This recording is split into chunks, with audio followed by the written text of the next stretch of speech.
And the first, I want to give you some context for how I think about energy, and that is, I think Americans are confused about energy policy. And this is sort of our opening context for this talk. That if we look at energy policy in America, I think it breaks down into two ideological camps. There's one ideological camp that believes in high energy production and high energy consumption, and we'll call them Republicans for sake of argument.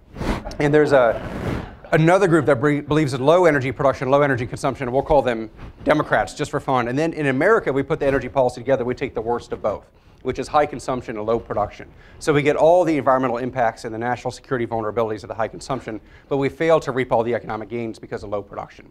And the real joke is that we could do the opposite. We could do high production and low consumption and get the best of both worlds, but this is America, why do that? That's too easy. So this is American energy policy as it is today. It's very confused, and that confusion changes over time. We used to have NIMBY, not in my backyard, but that is changing to banana, build absolutely nothing anywhere near anyone. And that has evolved even further to nope, which is not on planet Earth, and so we don't build refineries, and then we wonder why gasoline prices go up, that kind of thing. We got this resistance to sort of really confront the problem and deal with it. We do have some constancy over the years, though, which is a bipartisan, multi-decade trend to pledge to get off Middle East oil. So here it is, it's time we end foreign oil dependency, says Nixon, Ford, Carter, Reagan, Bush, Clinton, Bush. And then we could add Obama to that mix, and sure enough, we must reduce our dependency on Middle East oil, right? Same kind of thing, 8 presidents, 2 parties, 4 decades, the same pledge. And what I think is interesting there is that every single president has said this pledge to reduce our Middle East imports, and at the end of every presidential administration, our imports have actually been higher. So the pledge has meant nothing until maybe now. Obama's the first presidency with the 2 administrations he has, where the imports will be lower by the time he's done, and we start to have trends continue. Now, that's not to Obama's credit necessarily, although he gets part of it. It really started at the end of the Bush administration, but really taking effect now. So there's a shift going on right now that this 40-year pledge is starting to take hold in a good way, and I'll close with that with some positive comments about where the trends are heading.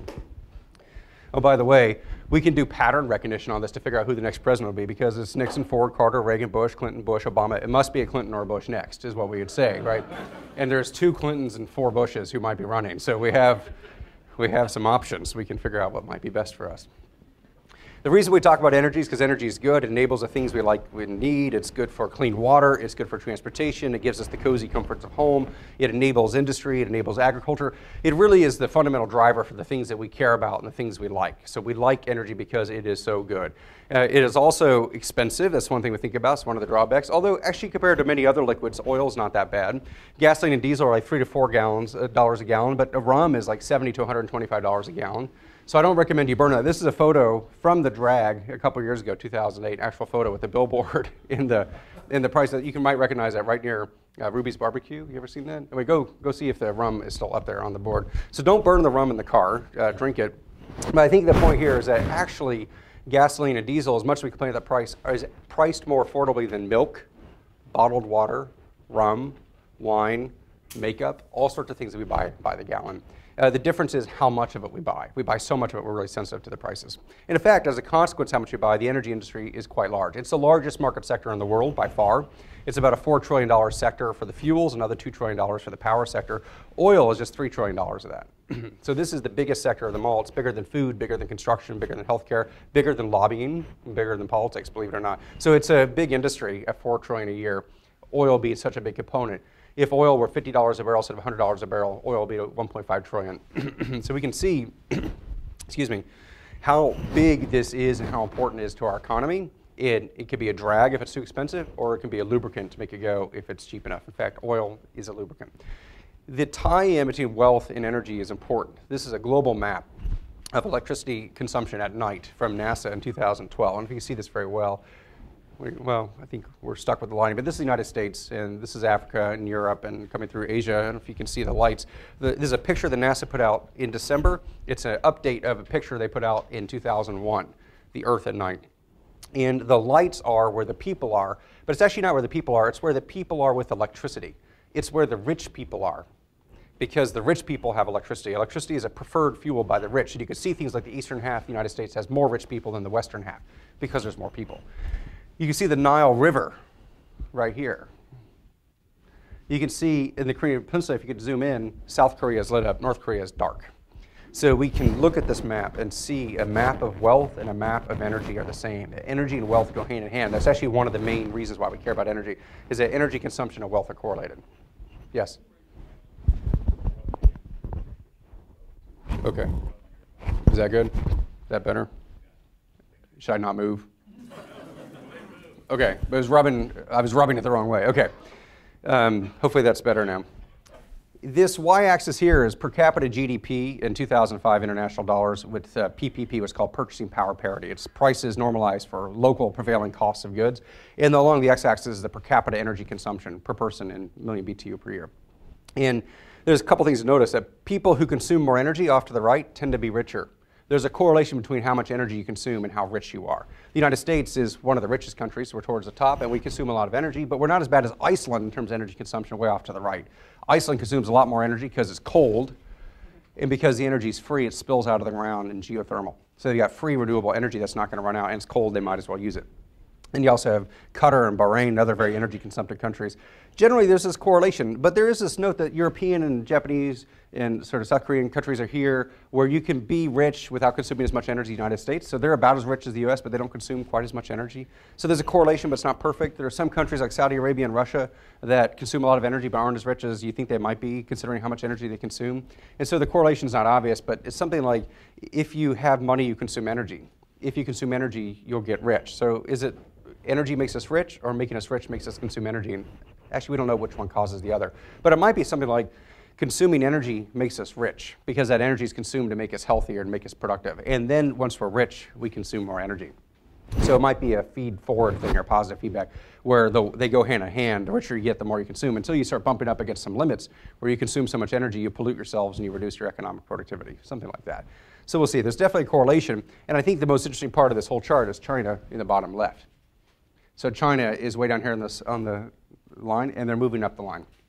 And as China consumes more energy, what's that going to do to raising people out of poverty in China? And what's that going to do to global prices for energy? How's that going to impact us? So we like energy because energy and wealth go hand in hand. It's good stuff. The unfortunate part is those benefits of energy are not available to everyone. There's about 1 billion people who suffer from chronic hunger still today, 1 billion people who do not have access to clean drinking water. About 2.5 billion people don't have access to clean sanitation, which is an important public health issue. At least 5 billion people don't have access to computers or the internet. At least 2 billion people who don't have access to phones. This is actually tricky to count. There's about 5 billion phone accounts out there in the world, but a lot of people like me have 5 phone accounts. So those 5 billion phone accounts are not for 5 billion people. They're for some fewer numbers of billions, but we don't know exactly how many. There are only 600 million cars and 250 million trucks globally, and I say only because there's billions more people who want them.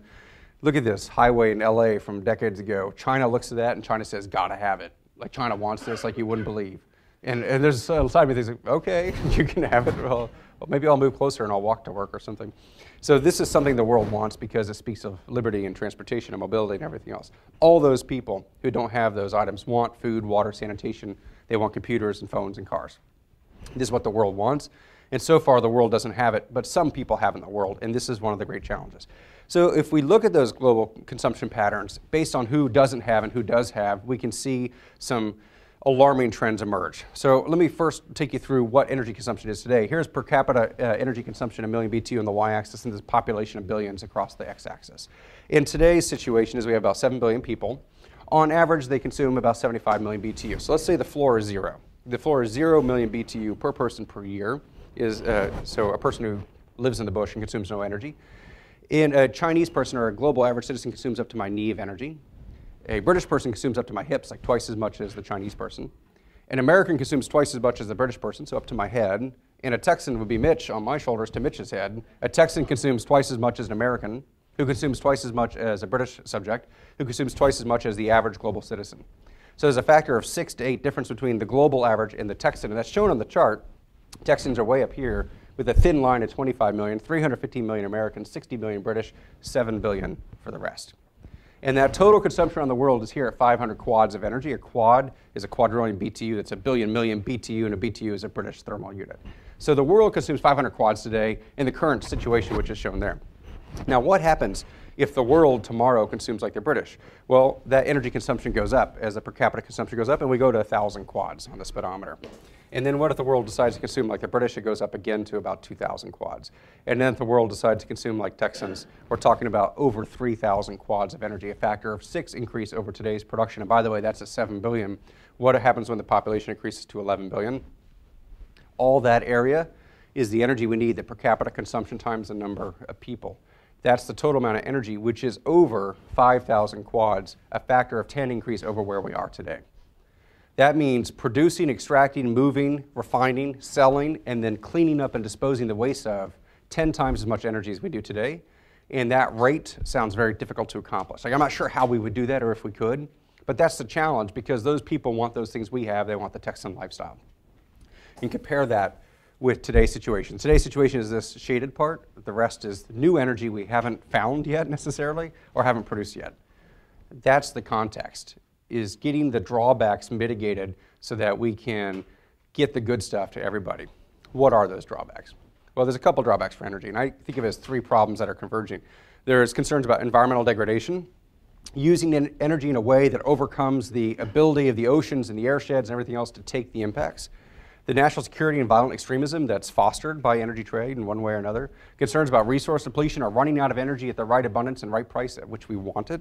And I think all three of those are related and amplify each other. They all work together. As we have resource depletion, the national security vulnerabilities get amplified, and as we have environmental impacts, we have triggering for other effects. So as we look forward, I think the United States has to balance these three priorities while addressing the energy problem. We have to come up with solutions that are consistent with our national security goals and have a sufficient supply to meet our economic goals. That doesn't mean it's cheap, but it means sufficiently abundant at a manageable price. It might be cheap, but it might be more expensive but available, and it has to be good for the environment. And the challenge is most of the options we have are good for two of those three. Coal is a great example. Coal is here, so it's good for national security. Coal has historically been abundant, so it's good for economics and supply, but historically bad for the environment. Wind is good for the environment because it's clean. It's here, so it's good for national security, but it has struggled with being sufficiently abundant at the times of day we need it to meet our economic goals.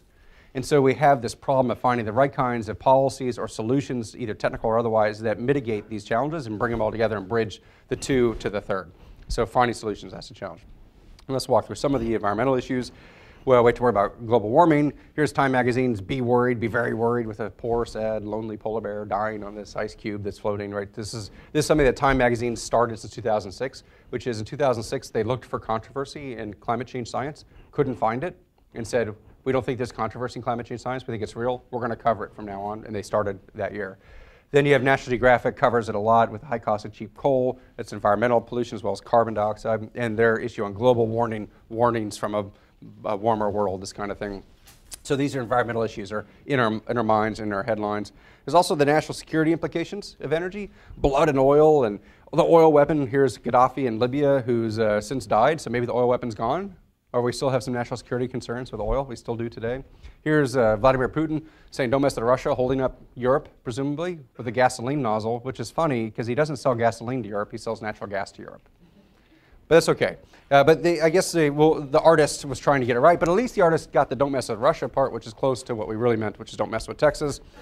We are a major oil producer and gas producer. We could cut off supply to the world and exert leverage that way.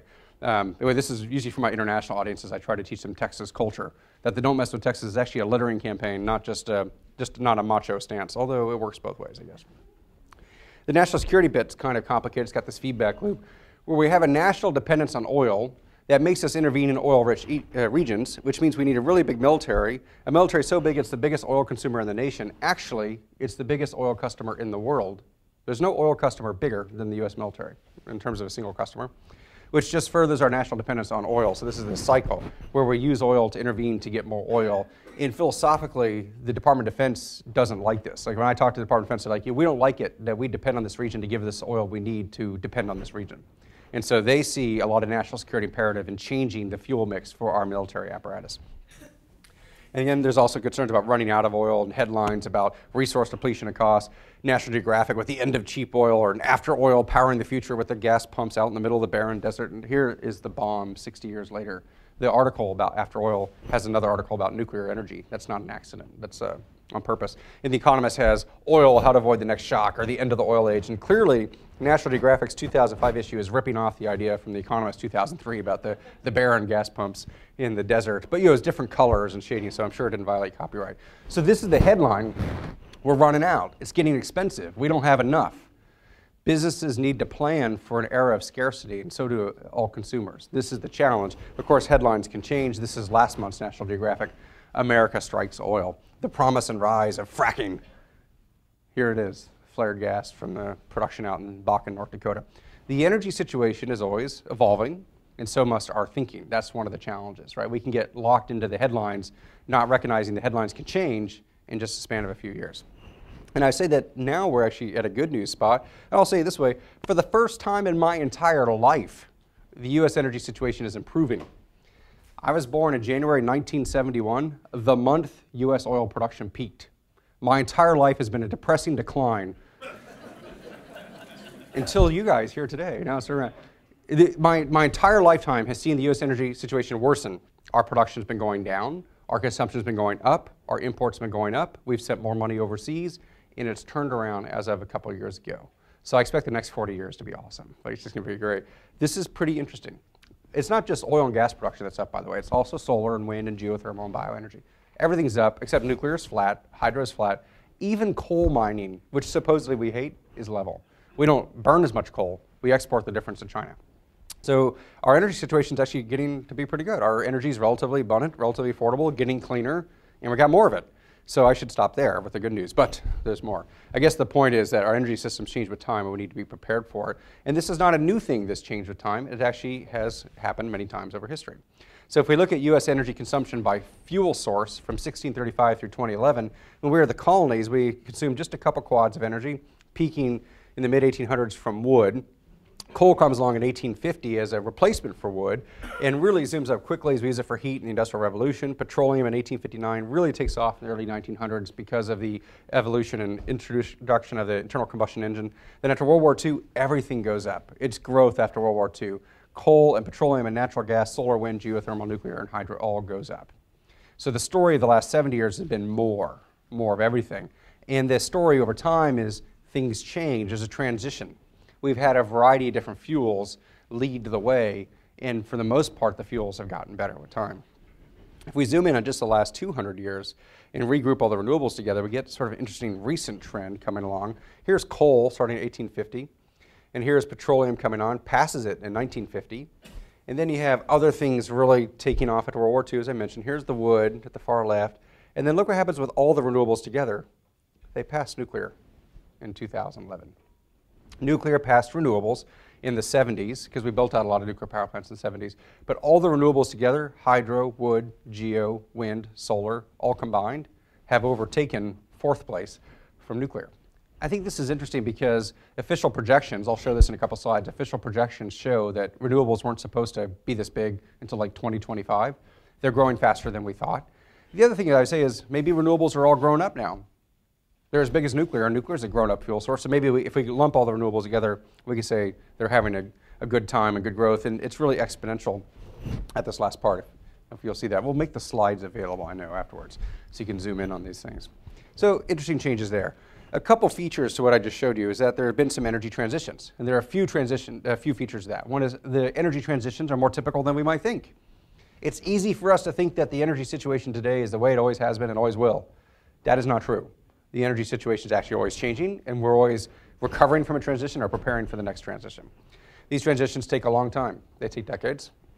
Today's energy solution is tomorrow's energy problem. I'll explain what that means in just a couple slides. And the transitions tend to follow a path towards decarbonization. We tend to get cleaner with time as we go through this.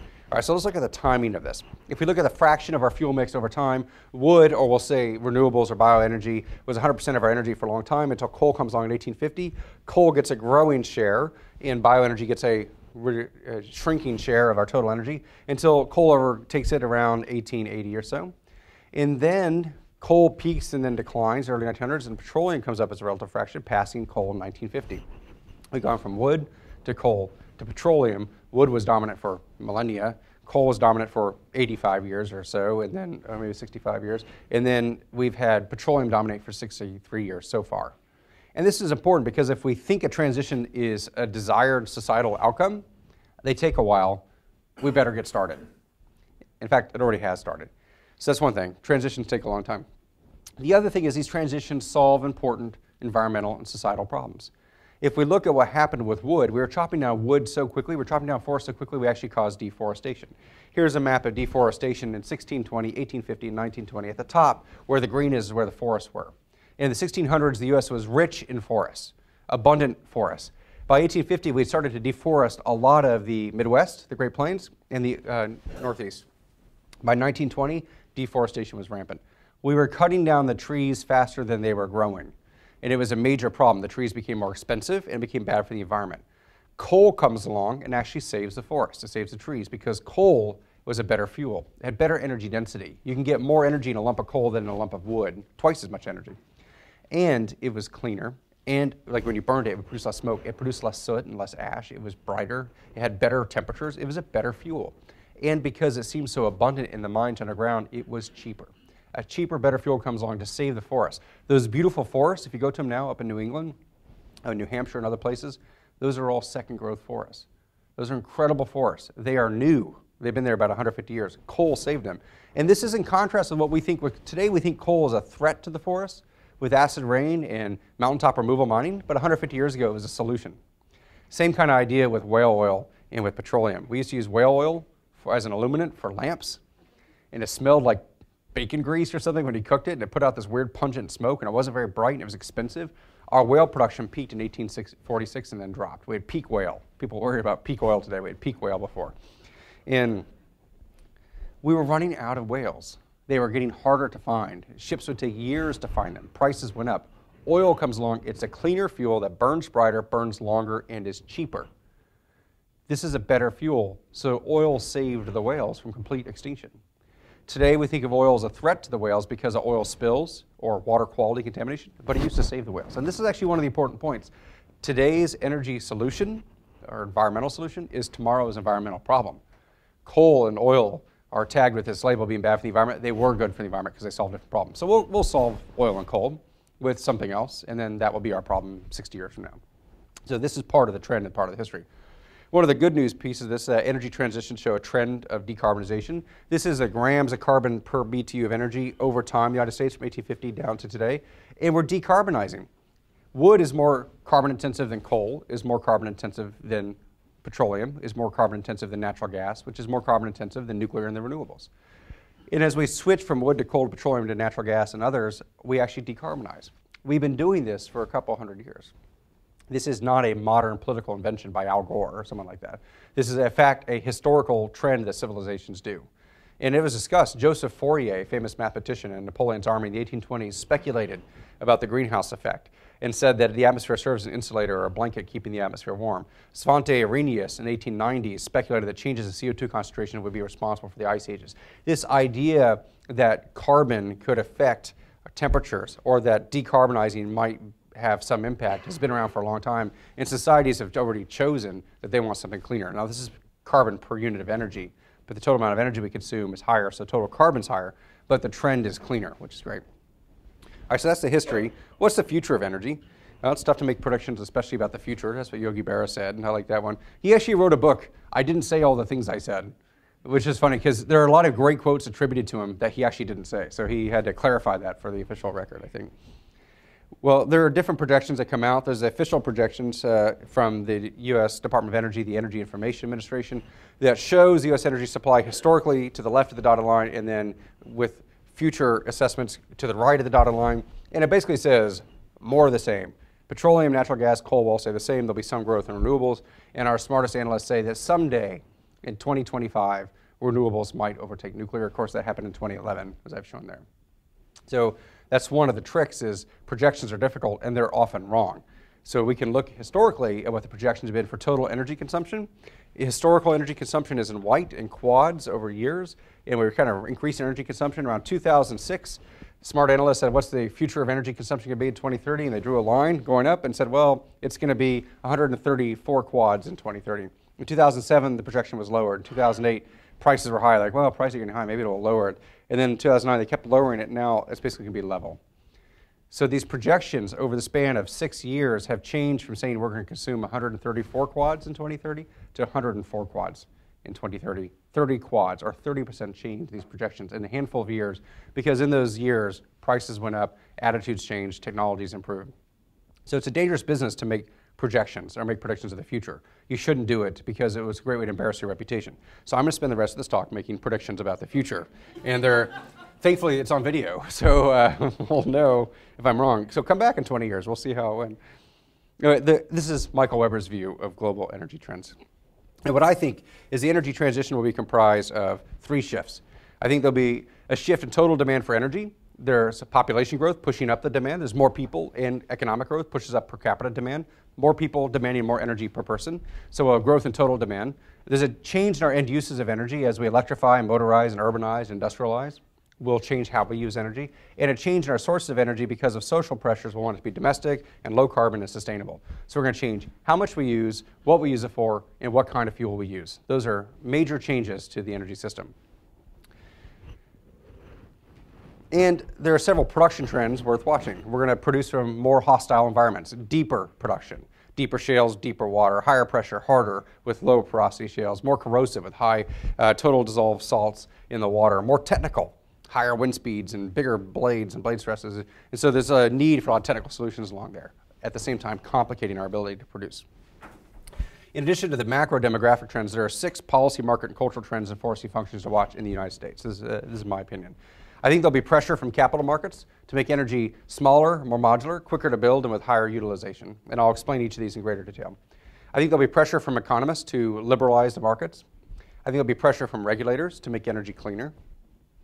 I think there'll be pressure from people to make energy more sustainable and renewable. I think there'll be pressure from utilities to make energy, especially electricity, smarter, resilient, and flexible. There'll be pressure from consumers to make sure energy becomes democratized, easier to get, and stay affordable. So I'll go through each of those.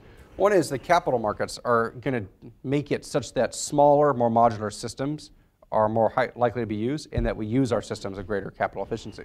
It's much easier to get a $100 million loan today than a $5 billion loan. And if you're going to build a nuclear power plant, you're talking a $5 to $8 billion loan. If you're talking natural gas combined cycle, we're talking a $100 to $400 million loan. So the capital markets have already decided that smaller systems that are built faster are more preferentially going to get loan terms that they can agree with. So that means large nuclear in the long run will become small nuclear. Large coal goes to natural gas combined cycle. Wind actually proceeds as before because wind is already at that scale. Solar actually gets bigger. It's going to go from rooftop scale to utility scale because it's still hard to get a loan for your rooftop, but it's easier to get a loan for a utility scale solar farm. I think loans will emphasize 1 to 3 year build out. Nuclear and coal will be on hold, but natural gas, wind, and solar will proceed. In fact, more and more long-term planning outlooks have declared wind, solar, and natural gas to be the low-cost options for the next few decades. Part of that's because of the financing. And I think the capital efficiency will increase. If we look at today's power sector, we use our power plants, a couple $1 trillion worth of power plants, we use them 46% of the time. This is very capital inefficient, and so there'll be a push by the capital markets to use those assets more. So we'll see 80%, 90% utilization. Kind of like refineries have like a 92% utilization, and so do airlines. Other capital-intensive industries tend to use their capital. I think the power sector will be under pressure to do that more, which means things like storage and load leveling and demand reduction and load shifting, that kind of thing. Technologies we don't have widely implemented today will have pressure to get implemented over time. I think energy markets will become liberalized. Things like more competition in the power markets, which some existing interests are not excited about. I think there'll be more markets overall for things like more markets for ancillary services and firming power. We actually already have that in Texas today.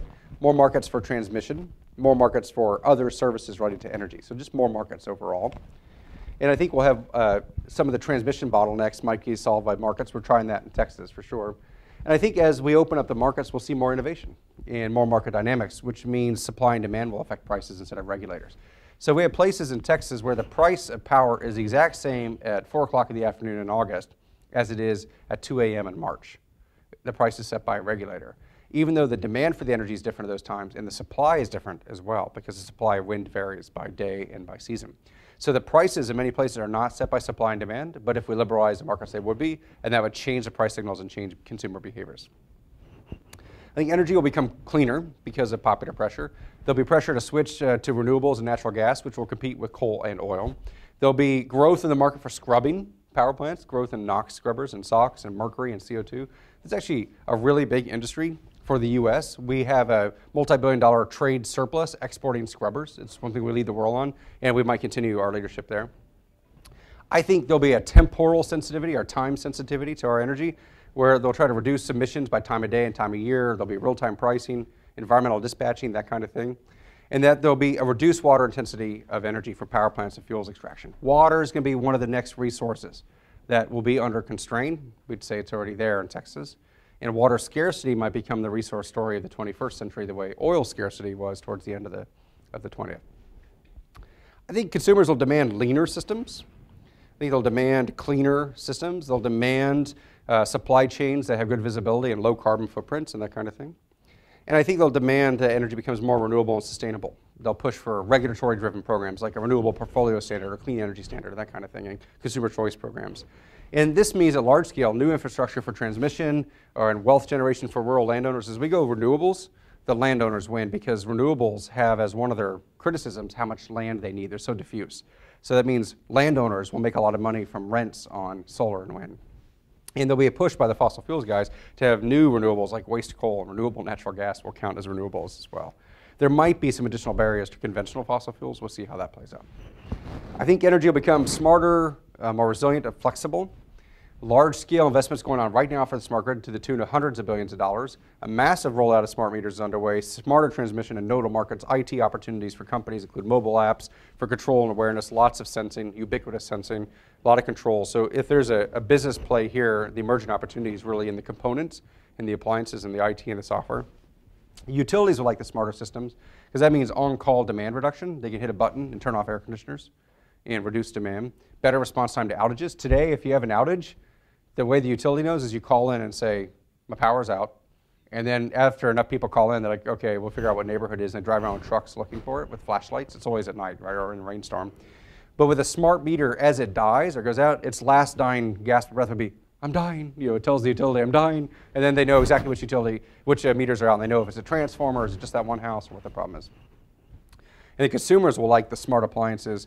They'll like having a water heater that talks to the meter that the water heater or pool pump will turn off when they don't need it and save them some money. And I think there'll be a return of the ESCOs, the energy service companies. That's already happening in the commercial sector. I think that will happen in other sectors as well. Now here's one. Energy will become democratized. Right now, energy is centralized in its control, but I think it will become distributed in its control. And actually, this is sort of a funny comment. We take power plants that are far away and call them centralized, and we take solar panels that are on our roof and call them distributed, even though they're centrally located on our roof. The centralized versus distributed is not a geographic comment. It's an authoritarian comment. It's about who has authority over the energy. The power plants have centralized authority.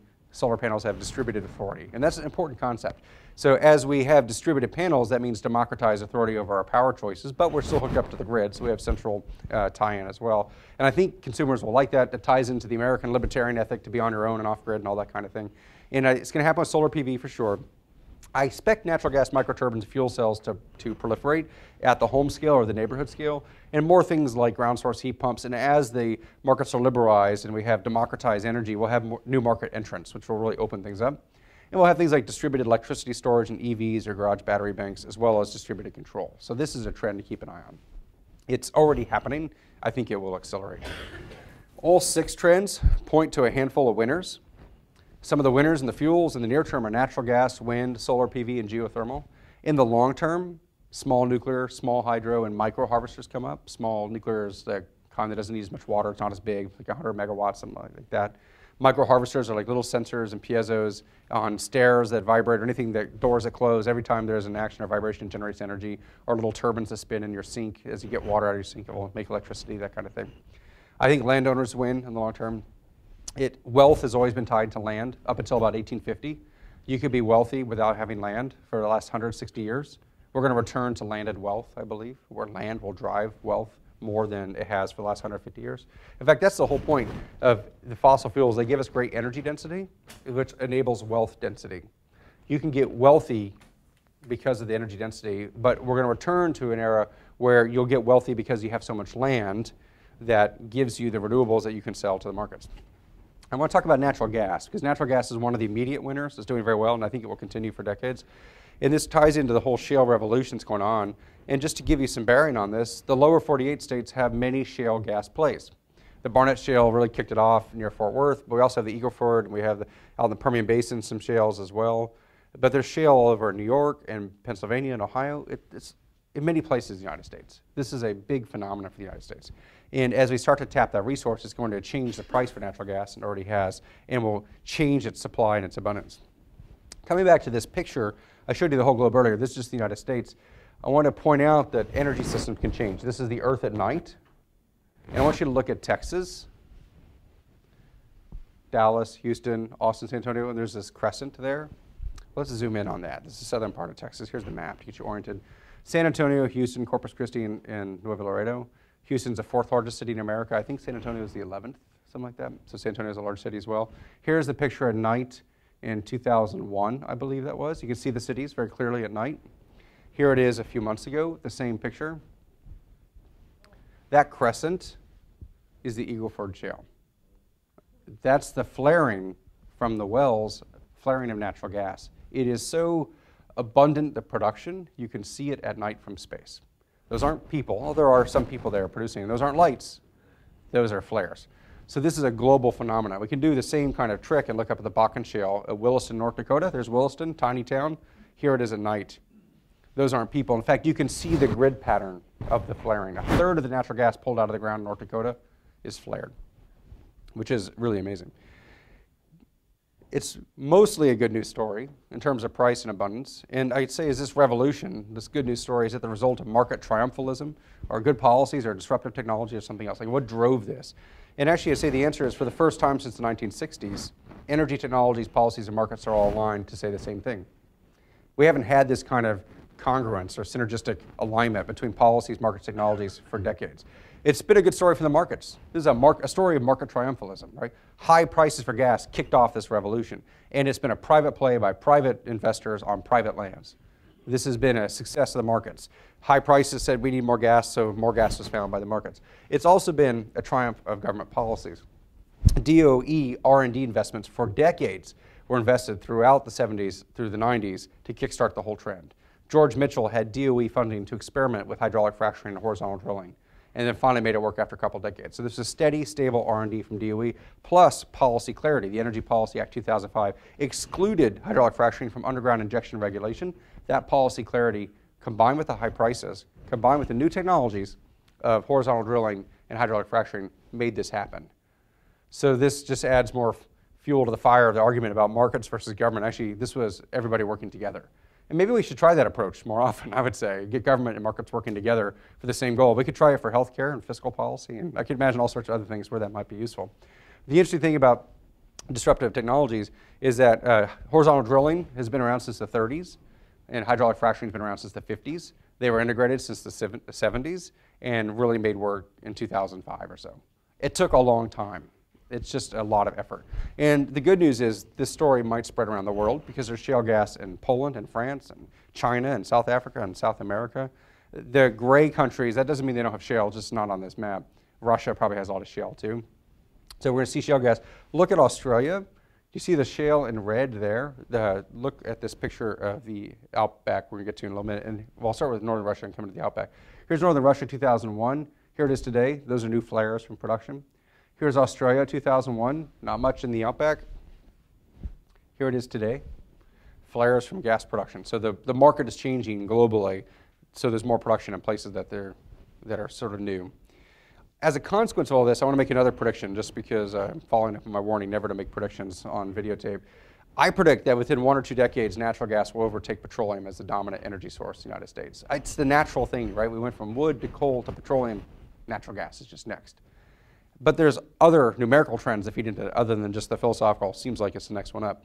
Now, just to give some background on this, these are the official projections from DOE. Petroleum, as far as the eye can see, and natural gas, as far as the eye can see, are stable and level. And then here's a Michael Weber projection. If we have a fast transition, petroleum's decline will continue, natural gas will increase. And I think natural gas will overtake petroleum in around 2021 or 2022. And maybe it'll go slower than we think. And maybe it goes all the way out to 2031 or 2032. And you can put that all together, somewhere between 10 and 20 years from now, I think natural gas will overtake petroleum. And there's a couple of reasons. One is natural gas is on the rise, and I think that trend will continue. Petroleum's on the decline, and I think that trend will continue for a couple of reasons. One is we've mandated a decline of petroleum consumption with fuel economy standards and biofuels mandates. We have required by law that our petroleum consumption will go down. And so I think petroleum consumption will go down.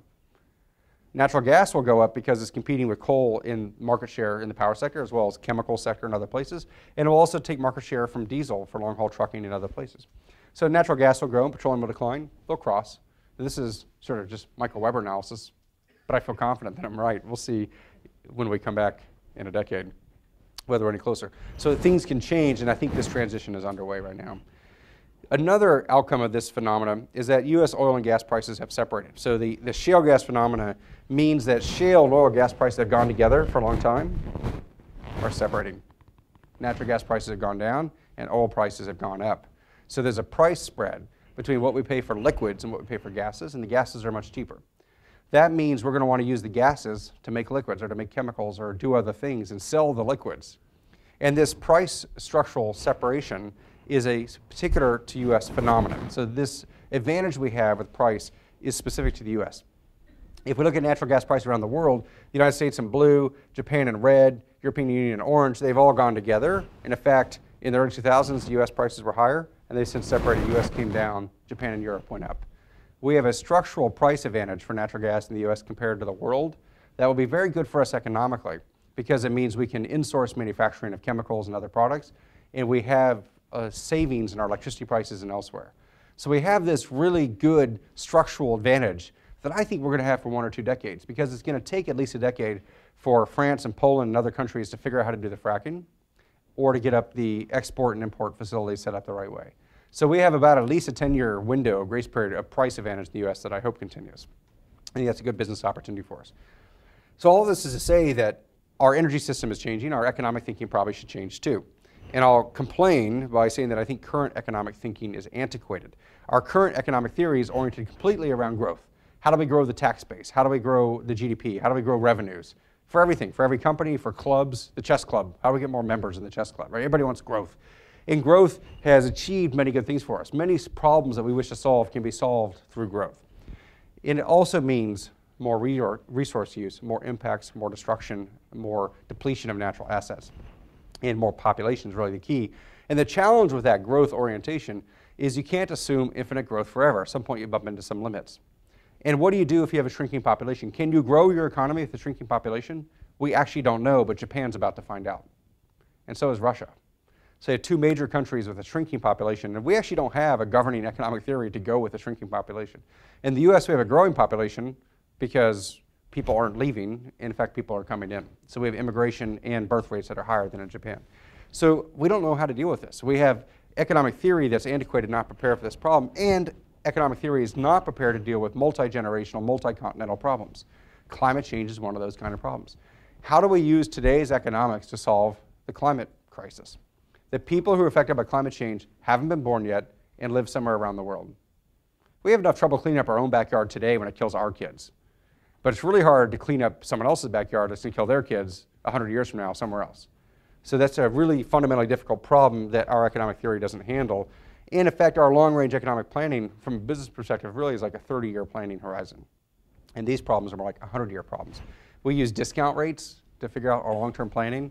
Money in the future is worth less today. If I offered you $1,000 today or $2,000 30 years from now, you'd probably rather take the $1,000 today because money in the future is worth less than today. Politically, it's a steeper rate. If a politician says, I'll give you $1,000 today or $2,000 a year from now, take the $1,000 today because it's a 50% discount rate, that'll be zero very quickly. And the question is, what's the ethical discount rate? What's the rate we use for planning if we think future generations are ethically worth the same as we are? And we don't know. Actually, we don't have good governing principles for this. And I would say that means we need to move towards a new economic theory. Our old economics yielded the Industrial Revolution, which says nature is abundant and people are scarce, so we need to increase labor productivity. We had plenty of nature and not enough people, so let's make the people more productive by using nature, using the energy in nature to make them more productive. And that meant machines and mechanization and automation. And it worked. We were incredibly productive. One farmer can now feed 99 people. And it used to be one farmer would feed 1.1 people. So farmers are more productive, everyone's more productive. A new economic theory might take the flip of this for this next industrial revolution we're about to hit, which is that people are abundant and nature is scarce. Therefore, we need to increase resource productivity, where we increase the efficiency and have resource reuse. Instead of making people more productive, let's make nature more productive. If we're going to make steel, let's reuse that steel many times.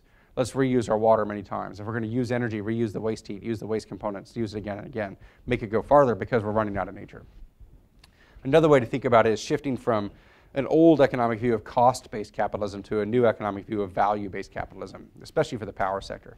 Cost-based capitalism is you figure out how much things cost, and then you add 10% profit margin and sell it. And this is what the utility sector does, for the most part, at least historically in America, is build power plants, figure out what it costs, add a reasonable 10% premium, and sell the power to people. And for this situation, there's an encouragement to sell more energy. The more energy you sell, the more money you make. That's the way it is with utilities. A utility sells electricity and the customer operates their lights, for example. If you switch to value-based capitalism, you switch to selling the value of the energy rather than the volume of the energy. In this case, a utility might become an energy service company, where instead of selling you electricity that you can use for lighting, they would sell you lighting services, so many lumens of lighting. In the first case, the utility wants you to get the worst light bulb you can find, because the more you waste, the more they sell. In the second case, the utility wants to install the most efficient light bulb it can find, because they're selling you the light, not the electricity. And then the more efficient it is, the better profit margin they have, the less energy they consume. Another example is this. DuPont used to sell car paint to GM, and the more GM would spill car paint on the floor, the happier DuPont was. The more waste GM had, the more they would sell to them. Now DuPont sells painted cars. So DuPont is in the assembly line selling painted cars, and they apply it, and they don't want to spill a drop, because every drop they save is increased profit margin. They're selling a service. Xerox used to sell copiers. Now they sell document services. With a Xerox copier, they wanted it to break the day after warranty ended, so you'd buy a new one. But now they're selling a service. They want that copier to last forever. So as we switch to a value-based capitalism model, we'll see higher profit margins and reduced resource use and greater efficiency overall. So this is sort of the trend to where we're heading, I think. And we also have this convergence of economic vibrancy and environmentally conscious policies coming together. The choice has often been, do you care about the economy or the environment? Which is a false choice. Because if you don't care about the environment, eventually you won't have the economy. And if you don't care about the economy, you won't be able to clean up the environment. So this is one of the false choices we've been given for decades, when really they go hand in hand. Areas that clean up the environment are more economically productive because people are happier and healthier and they go to work more and they don't die of asthma, so they're not in the hospital, they're at their desk, that kind of thing. So this idea has been around for a while, but business organizations and business publications that speak the language of business are now talking about that in terms of energy productivity. McKinsey does that. McKinsey says, you know what, it's probably not a bad idea for you to spend less money on energy, and then you'll have more profits. The same thing that environmentalists have said for 40 years, but environmentalists have always said it the wrong way, with the wrong language, to the wrong audience, or with the wrong agenda in mind. But now there's convergence between what environmentalists say and what the business people say. Fortune and Forbes have written articles marveling at how saving money is good for you. Like, we had to be told that, right? You know, if you spend less on energy, you'll have more money for other things. Like, that never occurred to me. So that's basically where we were with our business thinking in some respects. Now, it's easier to say that when energy prices are higher. The rationale is more obvious. And then certainly at the city level, Seattle, Portland, Boulder, Austin have used clean energy policies to recruit people. So it's been good economically at the city level. So I think this is one of the most important convergences, is that caring about the economy and caring about the environment are no longer counterposed, they are aligned, which actually they always were, but now we admit it, I guess I would say. I'll just make this final comment before I wrap up. I think kids get it. So this is a conversation I had with my daughter 4 years ago. By the way, she's the smartest person I've ever met, I think. We're trying to figure out who her father is. It's like, she says these things like, who are you?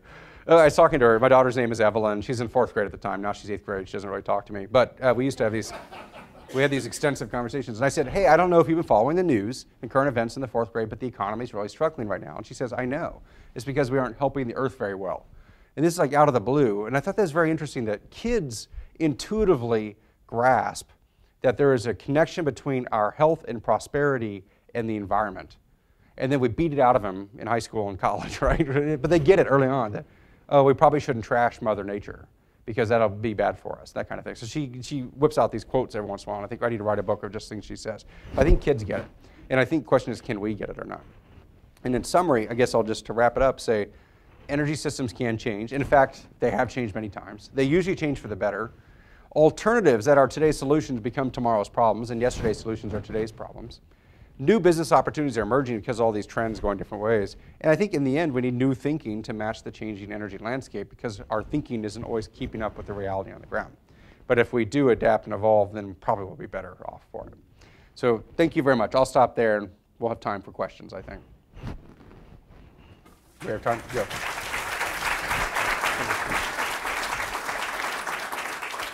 We still have time for questions, I think, right? Yeah, 10 or 12 minutes or something like that. Okay, any questions or comments? Yes, sir. I was very struck by the pictures from space, 10 years back and now, of the flaring profiles. And it occurred to me, what is is like the sort of the ecological cost of all that gas flaring off, and what is the value and the volume of all that gas that's being flared off? So the question, The sky every night, that's a lot of great question of what are the problems of the flaring and what's the value of the flared gas. So something like 30% of the gas in North Dakota is flared, which is horrendous, by the way. This is unacceptable. Across the United States, something like 1% or less is flared historically, but then all of a sudden North Dakota we have 30% flaring. That is a type of flaring we expect from Kazakhstan and Russia and countries that are not democracies. And democracies generally don't put up with that kind of flaring because it's wasteful of the resource, that kind of thing. So it's a temporary thing. They don't have the pipelines to gather the gas, so they flare it rather than letting it go unflared. So it's temporary, but it's been temporary for a couple of years now. So at some point, like, well, at what point is this going to be settled or not? So I'm surprised regulators are letting it go on, but they are. There's always flaring early on until you build the infrastructure. And then there's complaints that the infrastructure is getting slow walked, like they're not in a hurry to build it. And the reason is because the gas is so cheap. It's more expensive to move it to market than the gas is worth. So that's the challenge. In the Eagle Ford, I don't know what the flaring is, but I'm hearing numbers like 15%. So not as bad in North Dakota, but still too bad. And it's bright. These flames are dozens of feet tall. It's bright. It smells bad. There are fumes. It's a pollutant. It's a waste of resource. It disturbs the nighttime vistas because you don't have a dark sky anymore. You have a bright sky. This is not new, though. It's new to the Eagle Ford, but it used to happen between Corpus Christi and Houston. Someone told me in the 1960s you could drive from Corpus Christi to Houston at night without your lights on, driving with the light of the flares, basically. So this is not a new phenomenon, but our standards have changed since the 60s, where generally we don't put up with it. I'm surprised we put up with it. And basically you get a temporary exemption to flare, and then the question is how long will that temporary exemption go on? I suspect regulators are going to start clamping down on that. Now in Texas it's not as bad because we have more gathering pipelines, but I think what will happen is more pipelines will be built to gather the gas and more technologies will be deployed to capture and use that gas on site. One of the things one of my students is looking at is using that gas to distill the water. So you have gas coming out that you flare and you have dirty water you're producing at the same site. You could use that gas to boil the water and solve two environmental problems at once, potentially. So we're looking into that a little bit, which is an opportunity. Any other questions? Yes, sir. Considering Texas is leading the cause on energy consumption per capita, how much of an opportunity is there to use energy efficiency as a viable resource? So Texas, we're not the worst state. Wyoming is worse than us, and Alaska and Louisiana are worse. We're fourth, I believe, overall. And energy-intensive states are usually states that have the energy sector. So the energy sector is very energy intensive. Our energy consumption in Texas is primarily because of our industrial mix. We have cement and chemicals and energy, all of which in a lot of manufacturing. So we have a very energy intensive industrial mix. And we're rich, so we have big houses. And those big houses are in the south, so we air condition them. And our population density is low, so we drive long distances in our big cars, our Suburbans, that kind of thing. So it's partly personal choice and partly industrial mix. And then, throughout it, there are opportunities for efficiency because we're so profligate, so to speak. We have incredible efficiency opportunities in the built environment, in the residential and commercial sector. We could definitely drive different cars, but that would be anti-Texan, so that's probably a hard one for us. Industry has a lot of opportunities for efficiency, but a lot of those opportunities have already been implemented. So industry tends to have the money it needs to invest in efficiency in a way that homeowners might not. So the biggest combined heat and power build out in the world is in Texas, for example. A lot of the refineries use combined heat and power. So a lot of efficiency has already been implemented, but I would say there's still a long way to go, especially in the commercial and residential sector. So we could lead the way on this for sure. Yes, Laurie? You're not hearing so much these days about CO2 flooding in the oil fields. I don't know if it's as viable in a shale as it is in a more traditional oil formation. But my question is related, since I know you do so much work with energy-water linkage, that flooding these shales with water could expand exponentially. Yes, that's right. The resource that's shrinking. So is there any opportunity for replacing water as a drive force in these shales, opposed, so that we're not consuming one resource at the expense of another? Right. So this is a great question. So the question sort of like, historically we've injected chemicals underground like CO2 to increase productivity of oil and gas. And I don't think that works in the shale, although I'm not a geologist, I'm not sure. They tend to use water, hydraulic fracturing for the shale, high pressure water with proppants like sand to hold the cracks open and chemicals to increase productivity. And most of it's water and sand, and then 2% is chemicals, but the water is the sensitive part because water's so scarce in Texas. And it's something like 2 to 9 million gallons of water per well. So it's a big number. If you normalize that over the life cycle of all the energy production from the well, it's actually not that big a number compared to other sources of fuels. And if that natural gas is used at a power plant in a natural gas combined cycle with efficient systems, it actually saves water at the cooling end, so it's water lean overall. But then the question is, if you have that water in those wells, and we have 10,000 wells or 20,000 wells in Texas for shale gas, and that's going to grow to 100,000 or 200,000, then we've seen big growth in the water needs for it. I think a couple things will happen. One is water's not going to be available, so we'll have more water reuse, and that's already happening. When we first started asking shale gas guys 6 years ago, hey, or maybe it's 5 years ago, can you reuse that water? The answer is like, absolutely not. You got to take fresh water, virgin fresh water, add chemicals, use it, and then when it's done, you got to dispose of it. You can't use it again. And like, well, can you use salt water? You're taking fresh water and adding salts. Can you just use salt water? Absolutely not. We got to control the cocktail to our perfect mix. Can you use treated effluent? Nope, absolutely not. Well, today they're using treated effluent and brackish water and saline water, and you can do it. They figured it out. Yeah, part of it is because there weren't other options. And the other is regulatory pressure, where more and more scrutiny is being put on how much water is used. So if you're using 3 million gallons of water, but then you reuse it for 20 wells, all of a sudden it's not as big a deal. And some of the wells actually give you more water than you put in. That water is really salty, it's really nasty, but if you could treat it and clean it, then oil and gas goes from a consumer of water to a producer of water. In fact, when we talk to oil and gas companies, some of them say, we think we're going to be oil, gas, and water companies before the century is out. Now, they actually produce more water now than oil and gas already. They bring 7 million barrels a day of oil out of the ground every day and put 47 million barrels of water back in, because we're bringing out something like 7 or so barrels of water out for every barrel of oil. There's already a lot of water there, but it's nasty, dirty, gross stuff. But if we treated it and got it to the right level, it'll be fine. So water is both a constraint, it's a big constraint, or a price impact on the oil and gas guys, but is an opportunity where it might actually solve our water crisis if the prices are set up the right way. The problem is we don't really have a water market. We have an oil and gas market, we don't have a water market. The water market's very dysfunctional, so the price points are out of whack. The price of water is way too low for what it's actually worth. And if you got the prices set up the right way with a real market, oil and gas guys would produce a lot of water. But right now it's not very valuable compared to the oil and gas. And if the price points were the right way, the ag guys could sell their water rights to the energy guys, getting the money they need for agricultural efficiency, so they could still grow their crops. The oil and gas guys still have the water they need to produce oil and gas, and we still have water in the rivers. But right now the prices are out of whack. So right now water is a major problem. It's a major inhibitor to rapid expansion, but it's also going to be the cause of great innovation, is what I suspect. It's a great question. Yes, sir. Large-scale natural gas export? What is the potential for large-scale natural gas export? I think potential is quite good. I don't know what you mean by large, but we'll say, Affecting the difference between the world price and the... I think we'll have enough exports to affect price, but I think the price effects will be small. So I think we'll export natural gas for a variety of reasons. One is the economic argument is pretty powerful, and I think eventually we'll just do it.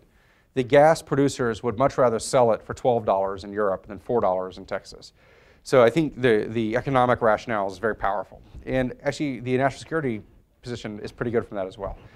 The question is, like, how much will that increase prices? Well, we pay $4, and Europe pays 12. Japan pays 14. Our prices wouldn't go up to 12 or 14 because it costs like $6 to liquefy it and ship it.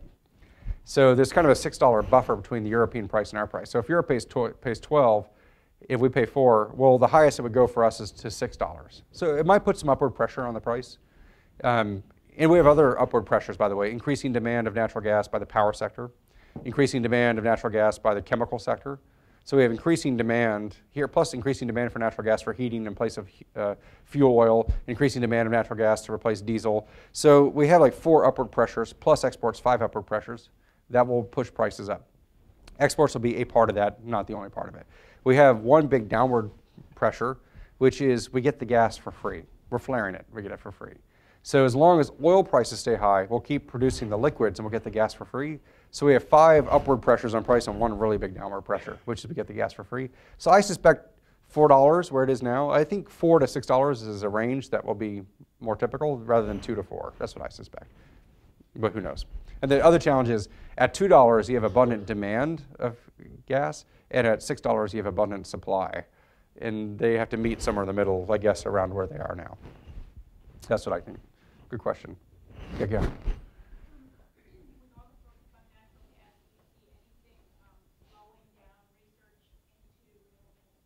Yeah, so natural gas is a great question. Will all the focus on natural gas slow down the emphasis on renewables? Yes, and no. So the relationship between natural gas and renewables is very complicated. They're at war in the power sector. They are duking it out with lobbyists and everything else. So renewables and natural gas, I think they're on opposite sides. I always go to the natural gas guys and say, why are you teaming up with coal against renewables? You should team up with renewables against coal. So I don't know why they've chosen their teams that way, but renewables and natural gas are just at odds. In my opinion, they're more together than they either would admit, really. So the first story is the competition. Cheap gas kills renewables. Cheap gas kills the economic rationale for renewables. It kills some of the environmental rationale for renewables because gas, while not as clean, is a whole lot cleaner than some of our other options. And their low prices are making it harder to dispatch solar and wind. It's harder to build anything because of cheap gas. But cheap gas is also killing coal. It's killing nuclear. And cheap gas is now killing gas. It's hard to build a gas plant. Gas is so cheap. So gas has sort of no discrimination on its victims. It's killing everybody. So cheap gas is good for the power sector because it cleans it up, because it displaces coal. It's bad for the power sector because it makes it hard for other market entrants to get involved. So gas is bad for renewables in that way. And environmentalists are really torn because the environmental value of displacing coal, let me say it this way, the environmental value of displacing old coal is very good. New coal is sort of different. But 1970s coal getting displaced by gas has good environmental story. So if you're an environmentalist, do you want the renewables or the displaced coal? And it's kind of confusing what the answer is. So gas is bad for renewables in that way. However, natural gas has renewable forms. You can make biogas from decomposing wastewater sludge or animal manure or organic waste. So there are renewable forms of gas, and we could get a few TCF or trillion cubic feet a year out of the 23 TCF we consume. A few of that could be renewable. So natural gas actually has some component that is renewable, that's valuable, like landfill gas. It's small, but enough to care. The other thing is, I think natural gas and renewables solve each other's problems. So the problems of natural gas are its price volatility. The problems with renewables are their intermittency. So the reliability of gas solves the intermittency of wind and solar, but the price stability of wind and solar solves the volatility of gas. So as much as we complain about wind and solar, we know what their fuel price is going to be, which is zero. So they're a hedge against volatility in gas prices. And as much as we love natural gas because it's firm power, its price volatility is difficult to plan around.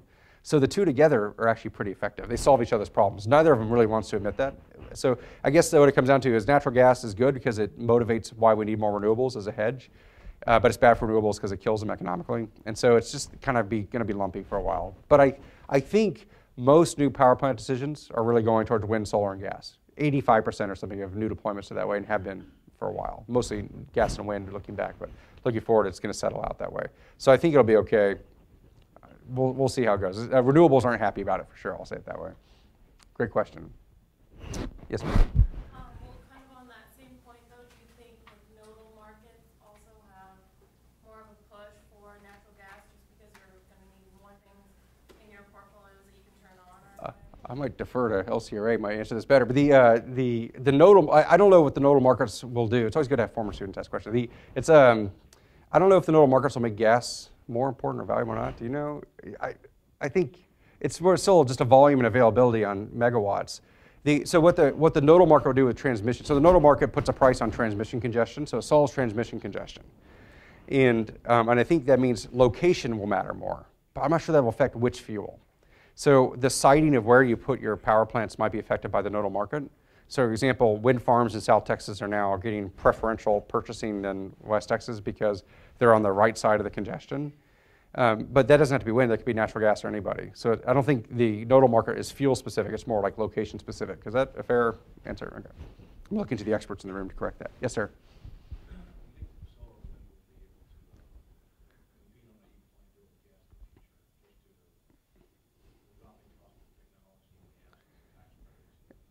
Yeah. So the question is, will wind and solar be able to compete with natural gas in the future because of technology improvements and without the tax credits and subsidies? And I think, yes, I think the answer is yes. And I think wind already competes today even without the tax credit. The wind guys want the tax credit, so they'll be very clear about it. But when I talk to like a GE or Siemens, they sell gas turbines and wind turbines, and they sell them around the world, and they don't get the tax credits in other parts of the world. And their low-cost options are wind and natural gas. They compete with each other.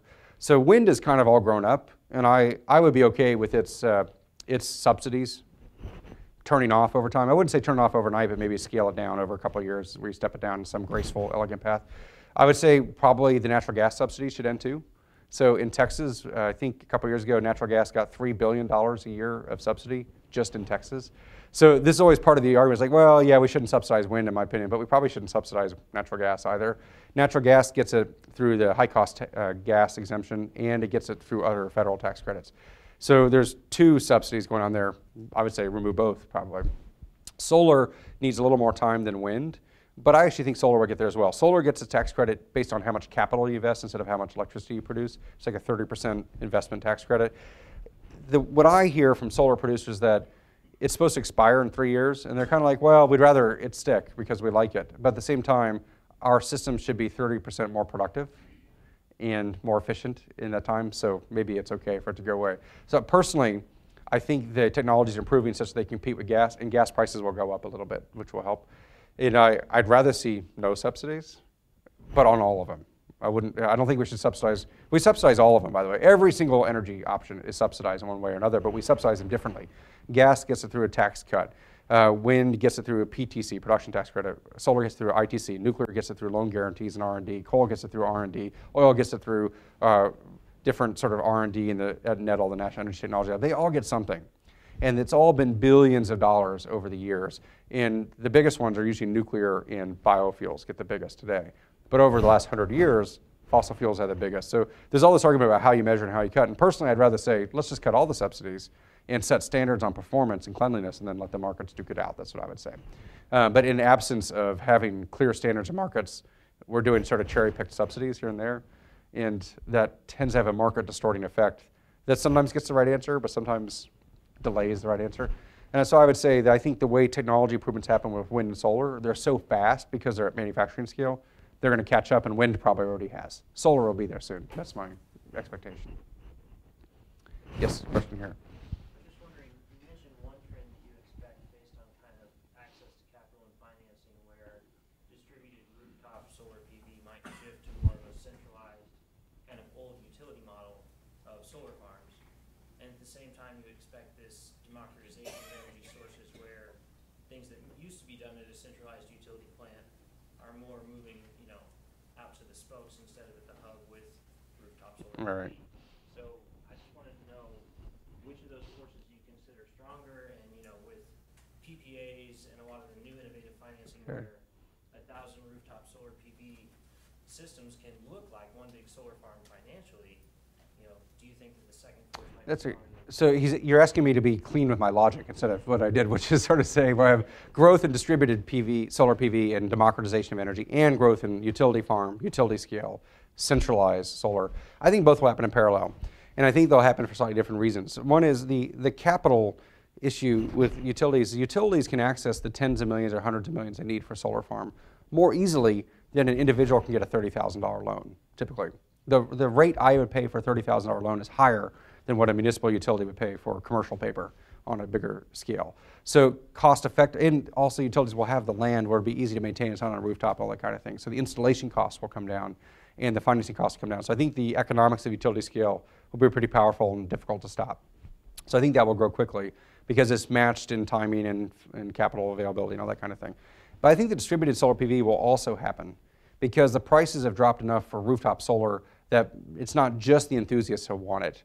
The enthusiasts who want it, plus the rebate, plus the dropping prices make it work. This is where the rebates really make a difference. I think the rebates make more difference for the rooftop solar PV than for the utility farms, although utility scale still wants the rebates as well. So I think we'll see both happen in parallel. But it won't, even though it happens a lot on the rooftops, there's another motivation there, which is people want to green up the environment. They want to have security in case the grid goes down, that kind of thing. What we haven't seen much is good community-wide aggregation, where you can aggregate 1,000 homes to have one large loan and one large power plant. That is starting to happen. There's a lot of policy barriers in the way, regulatory barriers in the way, where how can you have 1,000 homes act like a utility? That's against the law. So we have to figure out the laws so that there could be aggregation to drive price down and streamline the efficiency of installing these panels, that kind of thing. So I think that's happening. I don't think we're there yet. I think that's actually still years away, in all honesty. But that's mostly a business model evolution. We need the new business model to go with that, and then we're set. And I think I need to stop. Is that correct? Okay, she should stop me the last question. All right, thank you very much, everyone. I appreciate it.